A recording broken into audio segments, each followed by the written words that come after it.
దాము Balaji senior journalist మనతో పాటు ఉన్నారు. వారిని అడిగి కొన్ని వివరాలు తెలుసుకుందాం. సరే, ఈ తమిళనాడు రాజకీయాలు ఒక్కసారిగా మారిపోయాయి. ఇరువురు మాజీ సీఎం, తాజా సీఎం ఇరువురు కూడా కలిసిపోయారు, కుమ్మక్కు రాజకీయాలకు తెరలేపారని చెప్పి వార్తలు వస్తున్నాయి. దీన్ని ఏ విధంగా చూడొచ్చు? నిన్న విజయ్ స్టాలిన్ ని పోయి కలిశాడు. దీంతో ఒక్కసారిగా స్టాలిన్ విజయ్ కుమ్మక్కయ్యారని, విజయ్ ఉదయనిధి స్టాలిన్ కు డిప్యూటీ సీఎం పోస్ట్ ఇవ్వబోతున్నాడని, సో డిఎంకే సపోర్ట్ చేయబోతుందని అంటున్నారు. ఎందుకంటే రేపు అక్కడ ఫ్లోర్ టెస్ట్ జరగబోతుంది. ఫ్లోర్ టెస్ట్లో విజయ్కి మద్దతు అయితే ఇప్పటి వరకు సరిపోతుంది. బట్ డిఎంకే ఇస్తుందా, ఏఐడిఎంకే ఇస్తుందా అన్న ప్రశ్నలు అయితే ఉన్నాయి. ఈ నేపథ్యంలో స్టాలిన్ కలిశాడు నిన్న విజయ్.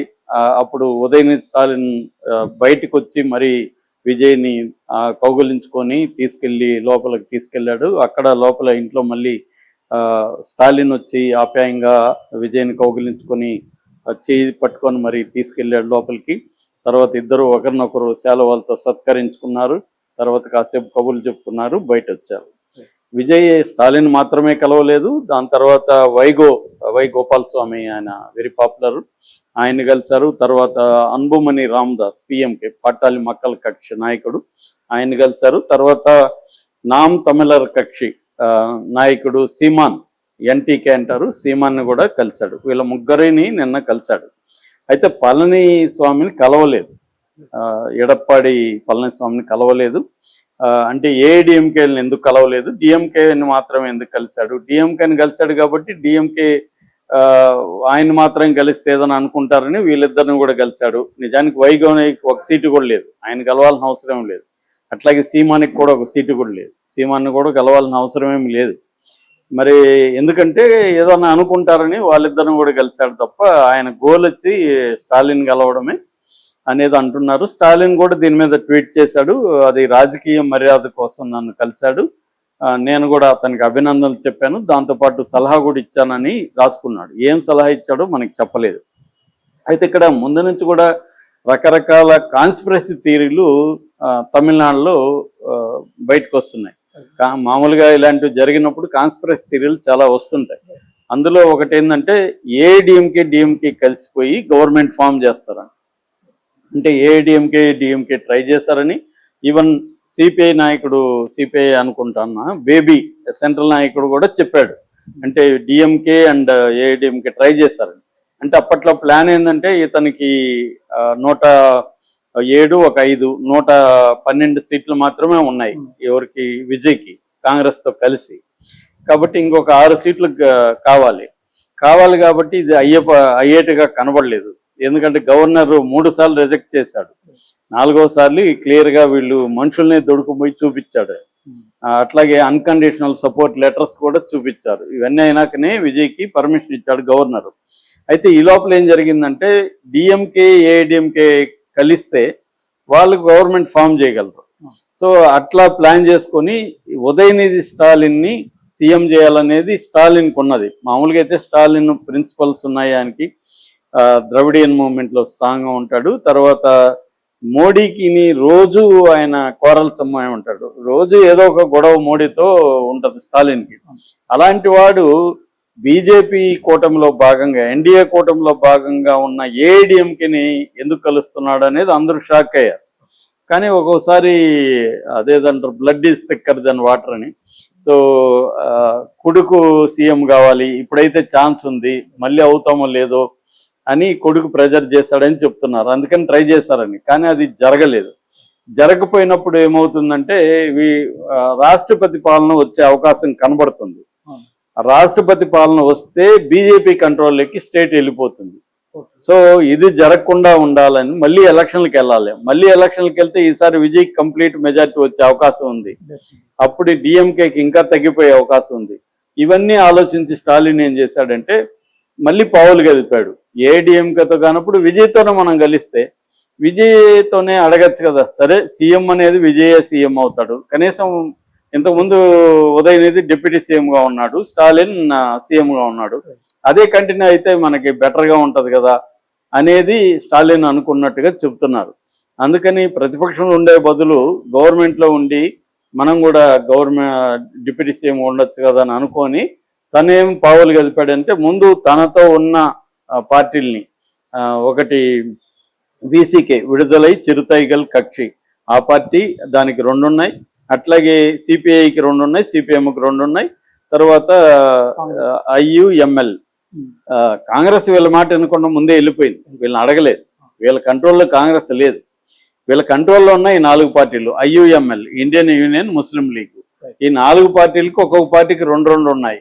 సో ఈ 4 పార్టీలని స్టాలిన్ పంపించాడు, మీరు వెళ్ళి సపోర్ట్ చేయండి అని. ఫస్ట్ అయితే వీసీకే కానీ IUML కానీ అసలు మేము ఇవ్వట్లేదని వాళ్ళు డిక్లేర్ కూడా చేశారు. అలాంటివి మళ్ళీ ఎందుకు వెళ్ళారంటే స్టాలిన్ గేమ్ ప్లాన్ లో భాగంగా. అందుకనే స్టాలిన్ ఇంకొకటి కూడా చేశాడు, డిఎంకే నాయకులందరితో సమావేశం అయ్యి డిఎంకే నాయకులందరూ కూడా మొత్తం పార్టీ స్టాలిన్కి ఎమర్జెన్సీ పవర్స్ ఇచ్చారు. అంటే ఎమర్జెన్సీలో ఆయన ఏ నిర్ణయం తీసుకున్నా మేము సపోర్ట్ చేస్తామని ఒక తీర్మానం కూడా చేయించారు. అంటే ఎందుకు అంత ఎమర్జెన్సీ పవర్స్ ఎందుకు ఇవ్వాల్సి వచ్చింది ఇప్పుడు అంటే క్లియర్గా విజయ్ని కానీ అంతకుముందు ఏఐడిఎంకేని కానీ ఆయనకి ఏది అనుకూలం అయితే అది నిర్ణయం తీసుకునే ఒక అధికారాన్ని వీళ్ళు ఇచ్చేశారు, ఆయనకి పార్టీ అంతా ఇచ్చేసింది. సో ఇప్పుడు అది ఏఐడిఎంకే జరగలేదు కాబట్టి ఇటు విజయ్తో కుమ్మక్కు అవుతున్నాడు.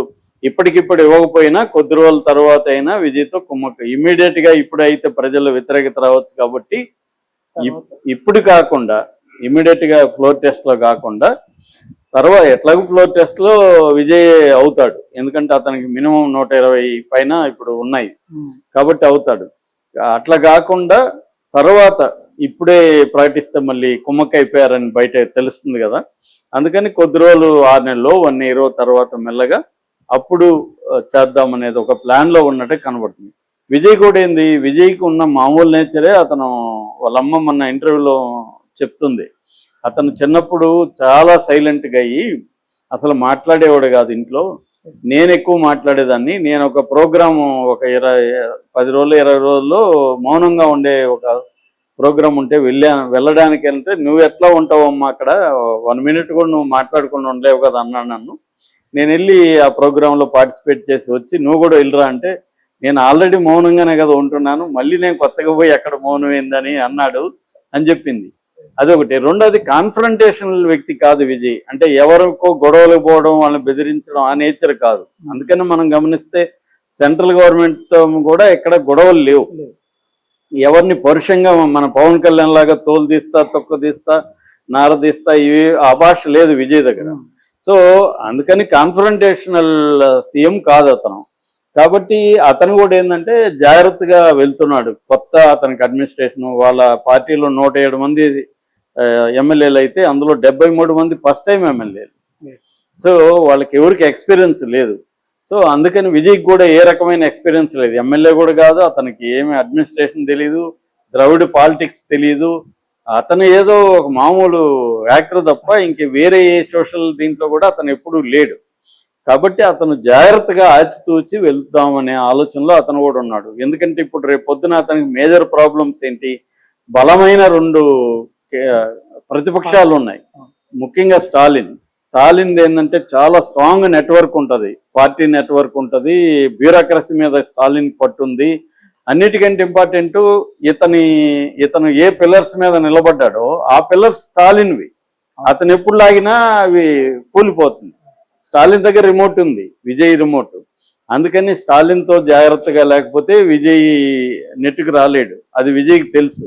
అందుకని కూడా స్టాలిన్తో జాగ్రత్తగా ఉండాల్సిన అవసరం విజయ్కి ఉంది. అయితే ఈ లోపల ఇంకో పరిణామం జరుగుతుంది, అదేంటంటే ఏఐడిఎంకే కూడా చీలికి వస్తుంది. అది నేను సపరేట్ వీడియో చేస్తాను, బట్ ఇక్కడ కాంటెక్స్ట్ లో చెప్తున్నా. అక్కడ కూడా 47 మంది ఉన్నారు ఏఐడిఎంకేలో. అందులో ఎడప్పాడి పళనిస్వామికి వ్యతిరేకంగా 30 మంది ఆల్రెడీ అక్కడ షణ్ముఖం వాళ్ళతో ఒక యాంటీ బ్యాచ్ ఏర్పడింది. సో వాళ్ళు ఇప్పుడు 32 మంది ఉంటే అక్కడ యాంటీ డిఫెక్షన్ లా వర్తించదు, అంటే 2/3 ఉంటే ఇది వర్తించదు, చట్టం ఫిరాయింపుల చట్టం వర్తించదు. అందుకని వాళ్ళు ఇంకొక 2 లాగి వాళ్ళు విజయ్తో రావాలనుకుంటున్నారు. కానీ విజయ్కి అది ఇబ్బంది, ఎందుకంటే అతను బీజేపీతో ఉన్న ఏఐడిఎంకే కాబట్టి ఒకటి. రెండోది అట్లా ఫిరాయింపులతో వస్తే తను చేర్చుకుంటే మళ్ళీ అది ప్రజల్లో వ్యతిరేకత వస్తుంది. సో అందుకనే దానికంటే కూడా ఆల్రెడీ ఇప్పుడు స్టాలిన్ తీసుకున్న నిర్ణయం వల్లే విజయ్ నిలబడగలిగాడు Right. కదా, లేకపోతే గవర్నమెంట్ ఫామ్ చేసే పరిస్థితి లేదు Yes. స్టాలిన్ గాని ఆ నిర్ణయం తీసుకోకపోతే. ఇది కీలకం.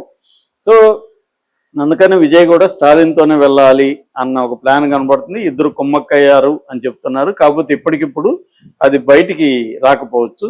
కొంత కోర్స్ ఆఫ్ టైంలో మెల్లగా స్టాలిన్ కూడా విజయ్తో కలిసి గవర్నమెంట్ లో ఉదయనిధి స్టాలిన్ డిప్యూటీ సీఎం గా వచ్చే అవకాశాలు ఉన్నాయని చెప్తున్నారు. అంటే ఏం జరుగుతుందో చూడాలి. ఇది కాన్స్పిరసీ థియరీగానే ఉంటుందా, రియల్ ప్రాక్టీస్ లో కూడా అమలవుతుందా అనేది చూడాలి. అంటే ప్రమాణ స్వీకారానికి ముందు స్టాలిన్ ఒక మాట అన్నారు సార్, ఉమ్. ఒక 6 నెలల వరకు సీఎం అది గా మా- చేయాలి, అవును. ఉండనివ్వండి అని చెప్పేసి అవును. సపోర్ట్ చేయండి ఇండైరెక్ట్ గా. అంటే ఇదంతా కూడా వెనకాల ఒక యా కథ నడిపిస్తూ ముందుగా చూస్తున్నట్టుగా మనకు అవును. అనిపిస్తుంది. Thank you sir. Thank you.